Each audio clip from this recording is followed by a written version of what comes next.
Davison here. I'm a design team member with Spiegelmom Scraps, and I'm here to show you a process video of scraplifting this amazing layout here by Katie Scott. And I'm going to be using this free cut file from Spiegelmom Scraps for my lift. Here we go. So today the collection I'm using is from Kaiser Craft Paradise Found collection. I only have a few of these papers, so you're going to see me really stretch it. And what I'm going for is these 3 beach videos, or poolside videos, I guess, of me and my nephew a couple of years ago. And I've cut the cut file out in white, and I am backing the photos in white to make it all matchy-matchy. And you'll see there I cut forward as I backed all 3 of the photos. And now what I'm doing here is sort of looking at my papers to determine how best to back some of these pieces in the cut file. Originally, I was only going to back a couple, and then use sequins for the other ones, and you'll see here that I end up backing quite a few more than I thought. I just absolutely loved this paper. So here I am. Apologies for my head every once in a while. The finer details of backing a cut file always make me lean forward a little bit, and I sometimes forget that I've got the camera above me. So this is me just picking some of them. And so what I did is most of the cut file has 2 of everything except for just a few of the items. So if I backed something in a particular color and there was a second version of it, you can see there's 2 pink flip-flops now. So I just did that off camera, or fast forwarded through that part of this process, because I'm sure you've seen a lot of people cut back cut files now. So you go, I've got the 2 blue cameras, I've got 2 pink shoes, and then I'm back to sort of audition a different background sheet. Originally I was going to make the pink the background, but I'm really digging this kind of stripy water kind of look here. So that's kind of what I'm going for, and I've decided now to make it really pop off the page and to make sure I get maximum sequins that I can on any page, because why wouldn't you, that I'm going to go ahead and make these little beach balls sequin filled. And I was really torn on this page between using the new True Blue sequin mix, which is like all these amazing blues and a tiny touch of purple, or this Daydreamer mix that you'll see I end up using, which has like pinks and light blues, and it's got square sequins and round sequins, and like, oh, it's absolutely fabulous. And it went really, really well with this Paradise Found collection, the soft pinks in it, as well as some pops of the brighter color. So to make my sequin shakers, I use usually sequin or glue, often sequin, around the edge of the shape I want to fill, and then I use just some packaging from something else, stickers or a sequin tape or something, to just cover it, and then I fill the middle, and then I put adhesive all the way around the outside again, and put another, a topper of the packaging that I had before. And so that's what I've done here. You can see that little beach ball is done. And then here I'm going to do the other one. Like I said, there's usually 2 of things, so I made sure that they match, kind of make half the decisions I would have to make, and I like just how it kind of brought it all together. So in this case, I am using sequin. I find using glue with the packaging, I use the Scotch quick dry glue in my little fine line bottle. Thank you, Missy Whitting, for that amazing tip. I find it doesn't really stick to the packaging very well, so the sequin or the double-sided tape seems to be the way to go. And here I am just filling up with sequins again. I do try and put quite a few sequins in so that like they sort of move, but they don't really shake, because I don't want them to all pile to the bottom. I want them to really show, so I sort of overfill it. And I don't see myself kind of picking up my albums in future and shaking them, but I like the idea. And then I also like how it gives them a little bit of dimension off the page as well, which I think draws the eye. And you can see this cut file, while it's got a lot in it and fine lines, it really holds up. Like, I manhandle this thing quite a bit throughout this video, and it just stayed looking good. And I tend to cut my files, especially if I'm going to be filling them like this with a shaker pocket or with paper, in the basil cardstock or basil cardstock, and I use Avalanche. I really like how white it is and that it's got a striped texture to it, instead of, say, a patchwork or a hash, I think is the other one, where it kind of looks dimpled. But yeah, I like the Avalanche. That's my favorite, and I buy in bulk, like buy packages 2 or 3 at a time. So originally I wanted 3 pictures on here, but I absolutely do not want to cover up that sequin-filled beach ball, because it makes me happy. So I am only going with 2. And then here off camera, apologies for the shake there, I did take those 2 sayings that are from just the branding strip of some of the pieces in this Kaiser Craft collection, and I just put a stitch of sewing through the middle just to give them a little bit of dimension. So seeing how kind of muted that background is, I decided to back more of the cut file pieces. I wasn't going to originally, but I wanted a little bit more pop on there. So I'm just going through that same collection. You'll see I really utilize all the pieces I have. I only have a few pieces and I don't have any of the embellishments or any of the die cuts. So I'm using the paper kind of as best as possible, and then using the sequins as my ephemera, if you will, that really match the kit quite nicely.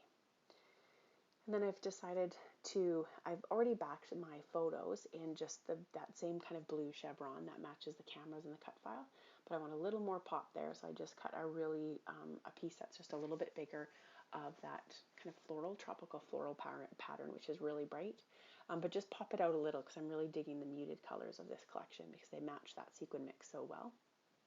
So you'll see there I've just ripped the bottom of both, and that's how they go. And off camera, I do go and put a few stitches between, just above the rip in those, thinking that would be cool to also have stitching there, but full disclosure, my pictures actually cover it, so you can't really tell, but you know, I know it's there, so it's good.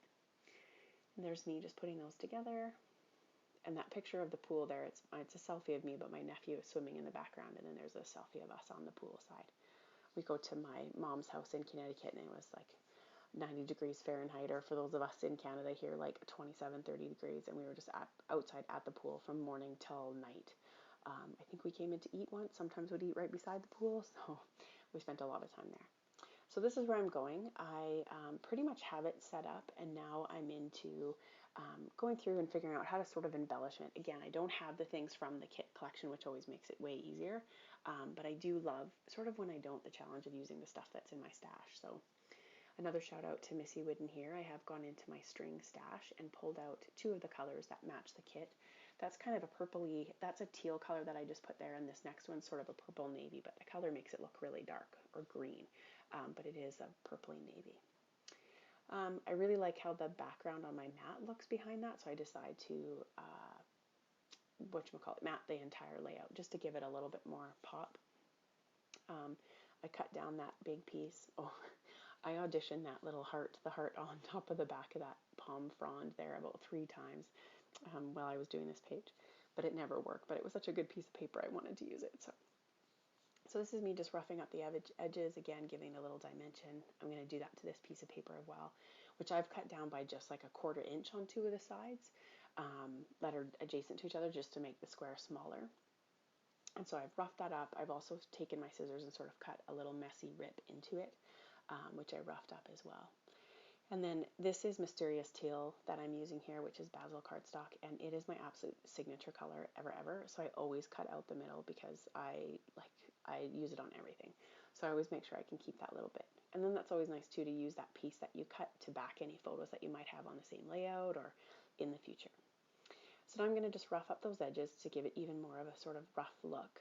And then off camera, I did go and sew all the way around the edges. My sewing machine I just pull out and put on my kitchen counter, so it's not really something I can sort of video, but I literally just went all the way, didn't even take the needle out, just went all the way around the thing. As you can see here, I have flipped it over. You can see that stitching a little bit better. And wow, now that I look at it, that page looks really good too. I maybe should have done the back side, but anyway.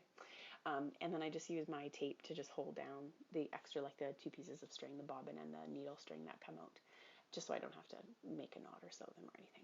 The washi tape works good, and I have more than enough of it. So I've decided, because I've used muted colors, to go with wood veneer for my embellishments, and I have a lot of it. As you can tell, that big, that's like a jewelry bead organizer tray. I have about 5 of those full of embellishments, so I need to be keeping those on the edge of my desk, so I'm using them. So this was a good opportunity to kind of play on the cut file itself, where it's just like a big jumble of fun things that are all together, and just use a big jumble of wood veneers as well to give a little bit of texture. And so I just audition a few. I like to use the little wood guys from Studio Calico there, the potty people. I think that is what they've been called. Potty as in like potty, not party. And I like to use the big girl and the littler boy for me and my nephew. So I will use those as long as I can. I suspect in the next few years I'm going to have to make him the taller one and me the shorter one, but for now I think it's cute. So that's kind of what I'm looking at there. Those will be the embellishments that I'm going to use, but I am going to play a little bit here. I don't love, I really liked those brown sayings, the branding strips above the photo, kind of across the heart, like almost like as if it was an arrow across the heart.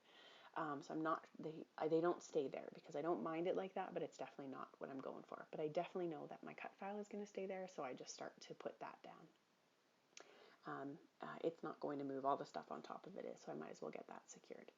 And the sooner you can secure your sequin pockets down, the better, because they are, and make them pretty robust, but you don't want to play around with them too much, because one little seam and then all your sequins will come out, and that's, well, that's sad. So here I go. I continue to play with these little guys. You'll see me play a bit. Gotta love this. I hope you guys all do this, where you have an idea and then you just keep auditioning other things here. And eventually I move those little guys, and you'll see I move the title here. I just really find that because I'm using muted colors, some of them aren't popping, and I just want to make sure that they each kind of have a home. So I know for sure those photos are going to stay together, and I often, if I'm going to interlock photos, this is how I tape them down. I just turn them over and tape them as kind of one big thing, so I don't lose, where I wanted them or the angle. And this there is where I finally leave the Hello Sunshine, and it looks so much better to me. I found it looked a little bit too jumbled, and I think that balances sort of the bottom of the heart. And so I get these wood guys all sorted out. To put wood veneers on, I use the Zots, the glue dots. I have just one size, and so I kind of squish them up if it's for something smaller, or make sure they're spread out for others. I used to have multiple sizes, but I didn't use them enough, and I found they dried out, so I just keep the one, kind of the medium size, and I just use it as, squished up or otherwise. So there's me just with my little Zots there and playing with those little wood. The little wood stars are actually from a punctuation kit, but I don't know, I find they look really fun, especially with sequins. And you'll see here I'm going to kind of do some confetti with the sequins after I get the wood veneer down, and I think it just looks cool to see kind of the flat, usually flat, although some of the sequins in the Spiegelmom set are not flat. They're so much fun, but the usual standard sequin is quite flat with popped up next to, or sitting low next to something popped up like a wood veneer. I think gives a really good dimension, so I tend to reach for those little punctuations quite a bit. There's me, and again, I did put a stitch through each of those sayings there, and I didn't bother kind of cutting off the string at the end, so they're a little bit messy on each end, but I kind of like it, and I did off camera rough them up just the littlest bit. So I do look in my little string thing here. It's just a flat of string I got from like Amazon. It's not good enough to use in a sewing machine or anything, but it's perfect for kind of balling up and adding for a little poke out of color on your layouts. Yeah, so I'm just doing that. And that last color there is like a peachy salmon color, and it really matches the tropical pink that I have in the seashells that I back the seashells with in the cut file above. And again, everything I back the cut files from is all from that Kaiser Craft Paradise Found. And then the 2 beach balls are filled with the Daydreamer sequin mix. I just dumped it in there. And now what I'm doing is, with what I had left over with the sequin mix, the Daydreamer, I'm just going through and picking out some little sequins to add, just as like a little bit of confetti in some of the spots where there isn't something, and definitely around these 2 little ampersands to kind of support the angle of that heart, because you can see the heart's a little bit offset. So kind of keeping that same sort of diagonal frame, if you will, or line that the heart has. And to put sequins on a page, I plop them down, and then I put a tiny little thing of this Scotch quick glue, and then I just put them back over, and then after I just use the bottom of the bottle to just tap them down to make sure they stay. I find they will stick to my finger, but they tend to not stick to the bottom of the plastic bottle. And yeah, I think I add just 1 or 2 more sequins, because, well, you can never have enough, and then that is my final layout. So here is what it looks like in some photos, and there'll be a couple of close-ups here that I'll zoom in on. You can see that great shaker pocket, and then at the end, as a reminder, use Brandy15 on the Spiegelmom Scrap shop online to get 15% off of your order, and I will include that information and links below this video. Thank you for watching, and have a wonderful October.